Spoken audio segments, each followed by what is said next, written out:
ಒಂದು ಇಂಡಿಯನ್ ಬ್ರ್ಯಾಂಡ್ನ ಡಿಸ್ಟ್ರಾಯ್ ಮಾಡಬೇಕು ಅಂತ ನೆಸ್ಲೆ, ಬ್ರಿಟಾನಿಯಾ ಅಂಡ್ ಈವನ್ ಎಷ್ಟೋ ಫಾರಿನ್ ಬ್ರ್ಯಾಂಡ್ಸು ಪ್ಲಾನ್ ಮಾಡ್ತಾರೆ ಅಂಡ್ ಕೊನೆಯಲ್ಲಿ ಫೇಲ್ ಕೂಡ ಆಗ್ತಾರೆ. ಯಾವುದತ್ತ ತಿಳ್ಕೊಬೇಕು ಅಂತ ಅಂದರೆ ಈ ವಿಡಿಯೋನ ಮಿಸ್ ಮಾಡದೆ ಪೂರ್ತಿ ನೋಡಿ. 1950s ಅಲ್ಲಿ ಇಂಡಿಯಾ ಒಂದು ಫುಡ್ ಕ್ರೈಸಿಸ್ನ ಫೇಸ್ ಮಾಡಬೇಕಾಗುತ್ತೆ.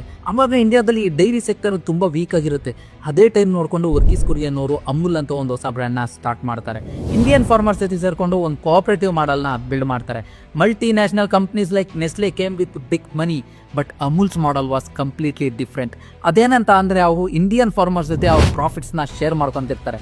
ಅದಕ್ಕೆ ಇಂಡಿಯನ್ ಫಾರ್ಮರ್ಸ್ದು ಕಂಪ್ಲೀಟ್ ಸಪೋರ್ಟ್ ಅಮೂಲ್ಗೆ ಮಾತ್ರ ಇರುತ್ತೆ. ಅವ್ರು ಮಾಡಿರೋ ಅಡ್ವರ್ಟೈಸ್ಮೆಂಟು, ಅದು ಎಸ್ಪೆಷಲಿ ಆ ಚಿಕ್ಕ ಹುಡುಗಿ ಕಾರ್ಟೂನ್ಸ್ ಎಷ್ಟೋ ಮಿಲಿಯನ್ ಆರ್ಟ್ಸ್ನ ಗೆಲ್ಲುತ್ತೆ.